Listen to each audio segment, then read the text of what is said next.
Welcome to the Sort of Sure podcast, where doubt looms, fear whispers, and the only way forward is through. I'm Samar Carbo, and if you've ever felt like you're just sort of sure about what you're doing, you're not alone. This is where we face the uncertainty, push past the hesitation, and keep going anyway. So take a breath, step in, and let's move forward together.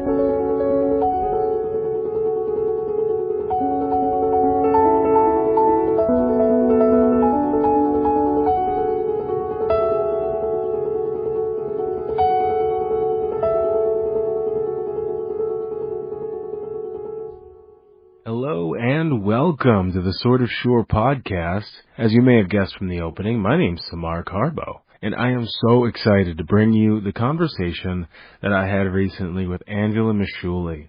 Before we get to that conversation, though, if you've got a story of self-doubt or imposter syndrome, shoot me an email at sortofsurepod@gmail.com. I can't wait to hear from you. And without further ado, here's Angela.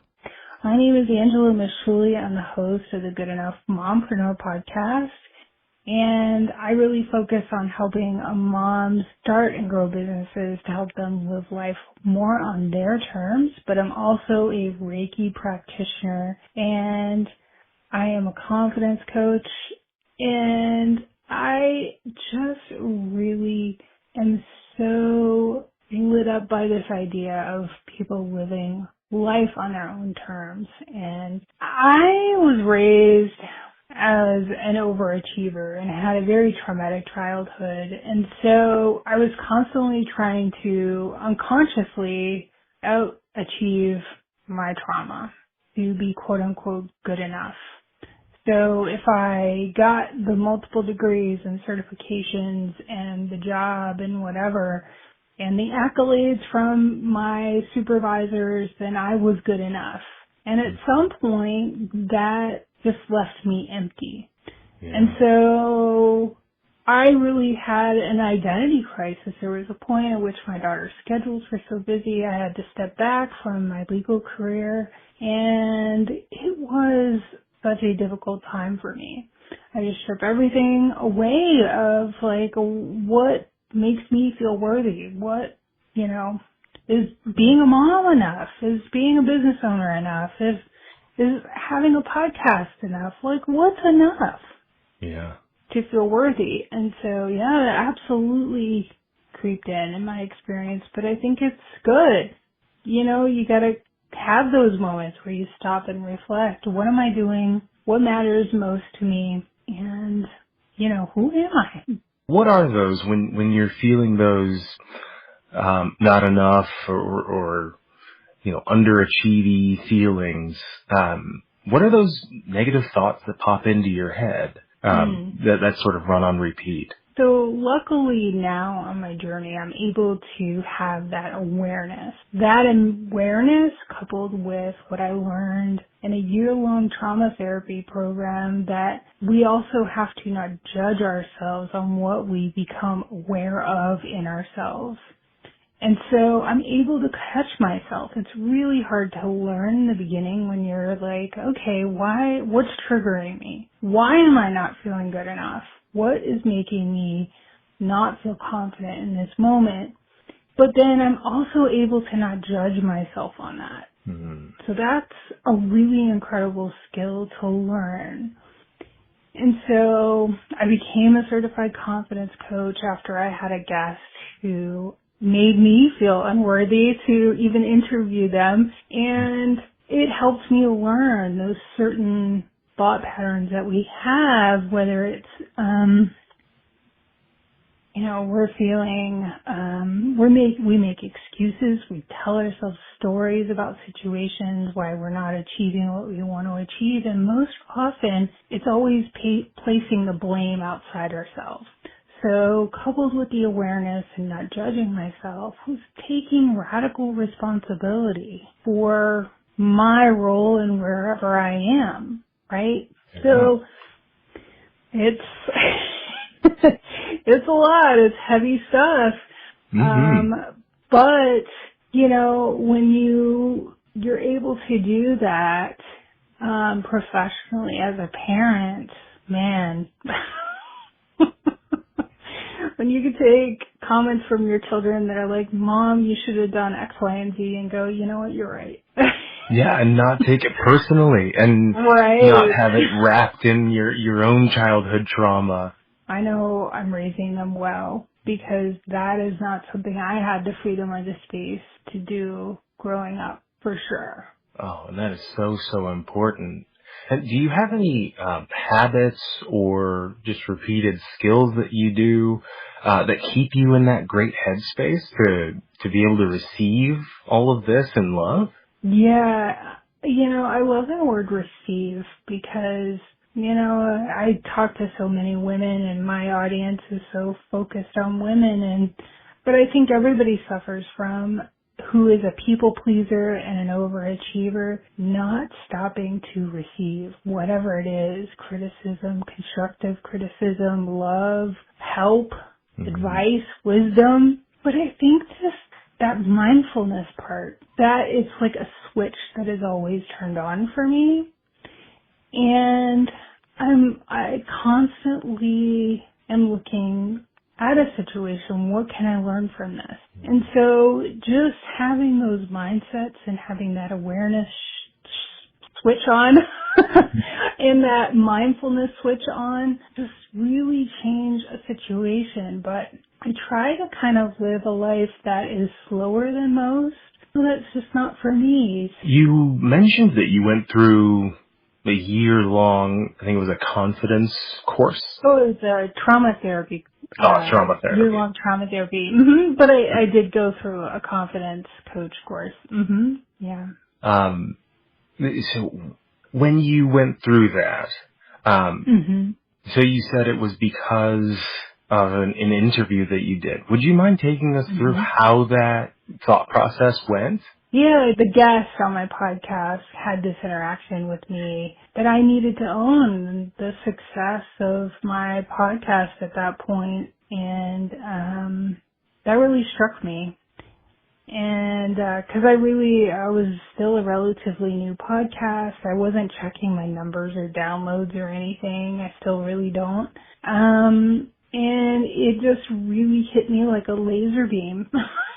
I don't know, have you ever had those laser beam moments? That's what I call them. It changes your consciousness in that moment. And so that was a conversation I had. I was feeling unworthy to have her on my podcast, and just, traveled in celebrity circles and called me, had her interview in the middle of the night in Thailand on vacation with her fiance. And I was just like, there are so many other things you could be doing right now with other people, and you're having this conversation with me. Like, I just had a lot of gratitude. I have a gratitude for anybody who wants to have a conversation with me at any time. But, it was just like, what? So I knew in that moment I wanted to figure this out. Why does this happen? And you might have heard these kind of statements, new levels, new devils. It was a new level for me. I had overcome the lack of confidence to start my podcast and to start a business and to be seen as this authority figure. And I thought, oh, okay. And I was kind of comfortable and like, I'm confident. And this person shows up, and then just, here's this whole other new level of like, of self-doubt that I hadn't experienced and didn't know existed or I would face. And so I wanted to understand it. So I took this course to not only understand it for myself, but help others to understand the typical thought patterns that kind of happen for those who have a lack of confidence. Was that sort of your, it was your line in the sand, no more lack of confidence ever again, or did they just give you the tools to kind of continue a practice forward? Yeah, and that's a really great question, because it's so much of, as a podcaster, as a business owner, as a coach, you are on a permanent self-discovery, self-expansion journey. And so there is no destination. And that's something we have to remind ourselves that there is every person. I've heard stories of, Taylor Swift having moments of self-doubt. I've heard stories of, some of the Kardashians having self-doubt in their businesses, or some of the great Serena Williams. I think I recently saw an article about how she overcame self-doubt at some pivotal moments in her sports career. And so that is another kind of goal of mine, is that we suffer in silence with our self-doubt. And that's why I think this podcast is so important. Everybody suffers from it at all times, potentially. And so we have to give ourselves those tools to help us figure it out, what we're supposed to learn, and how do we get to that new level? Yeah, and that's part of it. I mean, it can seem like a negative way of looking at it, but I think it's just sort of a warning.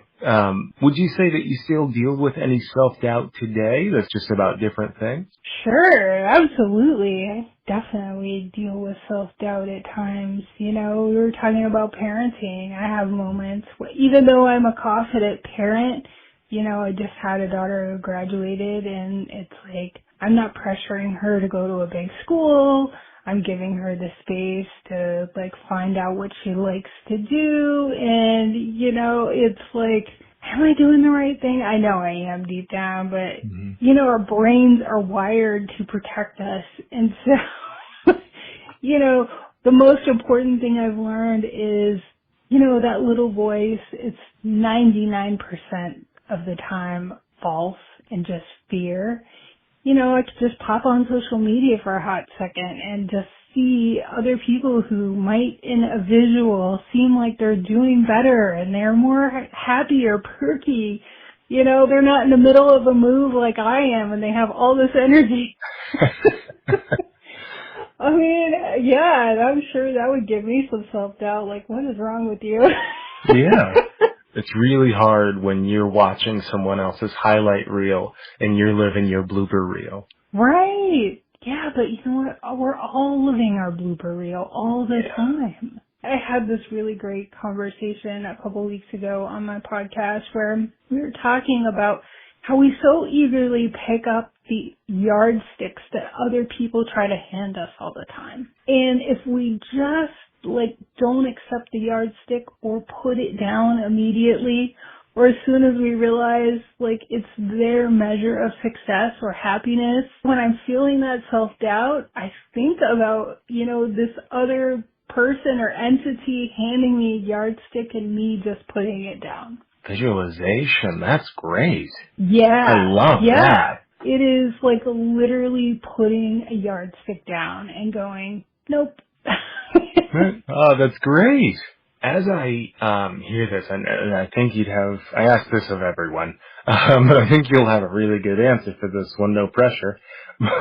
But my wonder is, what advice would you have for someone who maybe wants to get to where you are in the coaching space? Maybe they're a mom and they're just overwhelmed at the moment, and they're just in the throes of self-doubt, imposter syndrome. And what would you say to them? I would say to them in that, any success, I don't post my numbers, I don't post the number of clients I have, I don't post the number of hours I sleep or don't sleep, I don't post what's in my bank account or not in my bank account. So when it comes to your perception of somebody else's success, it's probably all you don't know what that really is. And so honestly, it's all an individual journey. What is that success going to look like for you? Because what's success for me may not look like success for anybody else. And what makes me happy may not make anybody else happy. So just thinking about what we talked about in that, whose measuring stick are you using? Whose And if it's anybody else's but than your own, then I think you need to reevaluate. You just can't compare yourself to anyone. You can't. And the best thing that has ever led to more quote unquote success for me, which means more happiness, more emotional control, more freedom in my life to do what I want when I want, has come from getting to know myself, stopping the seeking and starting the knowing. And that's something I often talk about with my clients and other people. We're just on this track. There's never been a time where we've had more proliferation of more information, but we know ourselves the least. And I think that's truly what leads to the lack of fulfillment and lack of confidence. And it's just not being confident in being who you are and realizing that that is enough. Oh, I love that. Be who you are, and that's enough. It has to be, right? Because there's no one else. you can't upgrade or downgrade. Right. And people are like, well, what's my niche? You are you. That's your niche. Mm-hmm. Nobody else can do what you do the way you do it. Whatever path you're on, wherever you're trying to get to, because we're all on this journey to hopefully be in a more expansive person and have a more expansive consciousness. But really, it's not a destination. It's really the journey that we're supposed to focus on and kind of be present in the moment and understand what's important to us and realize what our own measuring stick is and stop looking for all those external things that we think give us the fulfillment, the house, the car, the whatever, and start looking inwardly for all of those answers because we have it all inside of us and we're constantly looking outside of us for all of those answers, but we have them all along. Oh, that's great. That is just my mission, whether you're a mother or a parent or not. I think that thought process is what's going to lead to a world of better humans. That's beautiful. Thank you so much. Yeah, thanks for having me on the podcast. It's been great talking to you, and happy Father's Day early. All right, Angela, this has been a blast. All right.